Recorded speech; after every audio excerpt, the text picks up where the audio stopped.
It's 1, 2, 3, 4, 5 screws. 5 screws holding the air filter housing. And it's going to be an 8 mil to loosen up.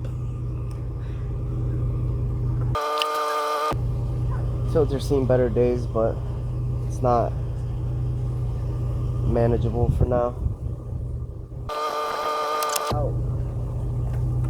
It's got right here, then on the back side, you're just pulling out. Alright guys, let me show you the alternator. Down there.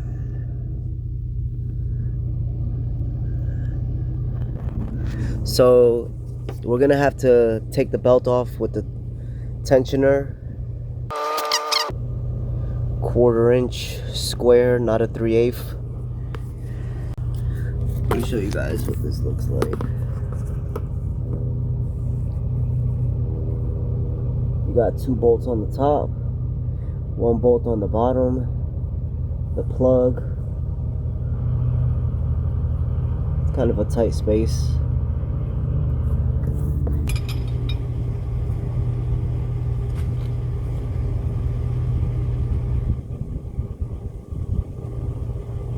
Alright guys, we went ahead and disconnected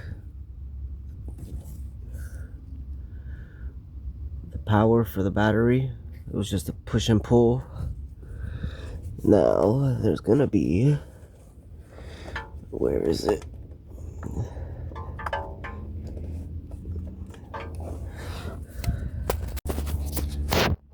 Alright guys, it's a 13 mil. Honestly, I'm gonna show you guys just so you got a better understanding. The alternator. Alright guys, the alternator is right there. And the power button, the power line is on the opposite side. So you can't really see anything, and I can't really get a good angle from down there. You see those? Those are the 2 upper bolts, and it's got 1 lower bolt. Alright guys, this is the lower bolt. At this angle, make sure you put the wrench at a certain angle so you're not breaking your back. Alright guys, this is the upper bolt.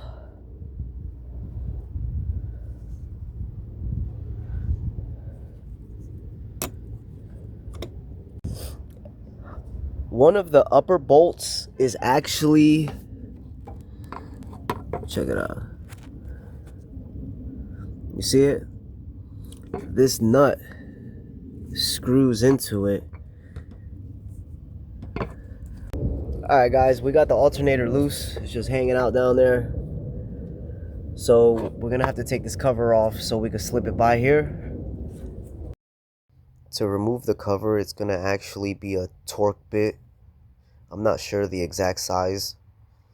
Alright guys, go ahead and take the cap off so we could remove this cover.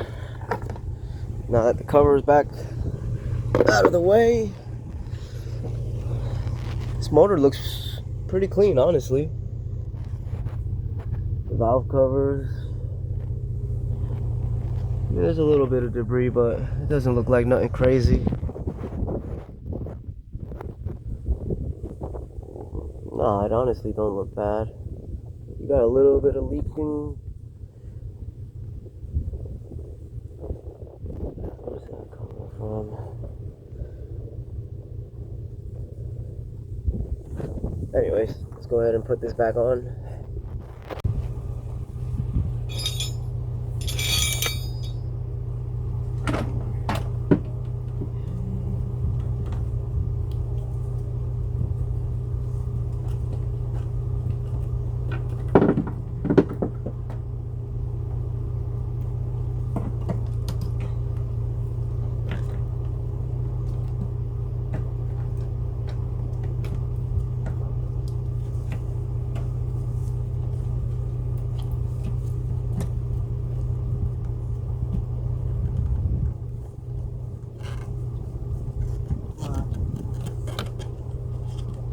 Careful with the lines.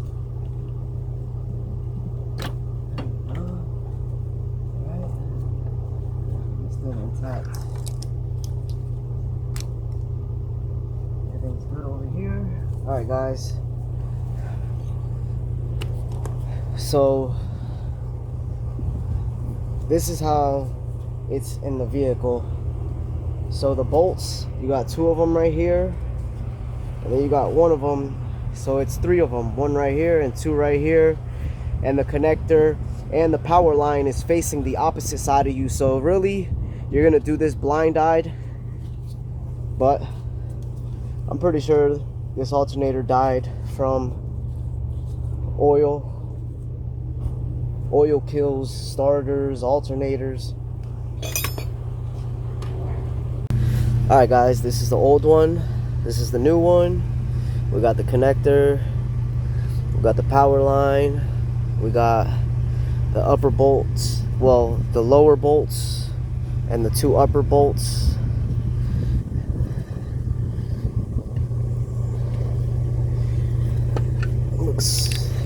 They look identical. Let's get it. Alright guys, we put the alternator back in, and as you can see, how there's like a bolt popping out. Well, that's where one of them goes through with this nut, and then the other upper bolt goes right here, and then this will sit elevated like that. Alright guys, we got both of the upper bolts put in. We got the connection back on. We got the power line back on. Lower bolt, we're gonna go ahead and tighten them up, and then put tension on the pulley, put the belt back on, and crank her up. Alright guys, alternator's back connected.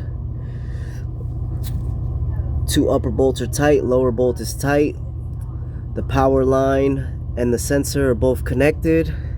We went ahead and put tension on the pulley using a 1/4-inch ratchet. The bolts, they're 13 mils, both the top ones and the lower one, and the power line. To remove the air filter housing, it was an 8 mil and a couple just plug up plastic pieces.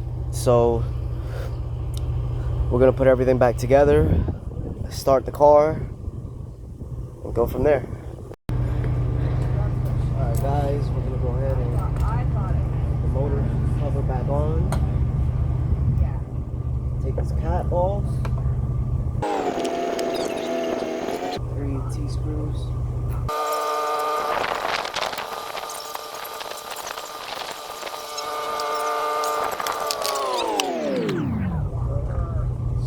Show you guys.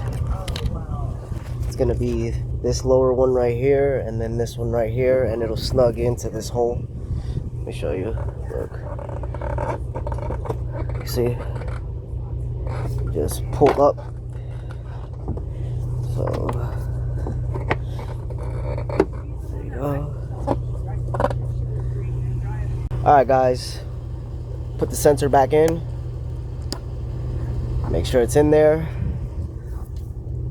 All the screws are tightened back up. We're gonna go ahead and fasten this.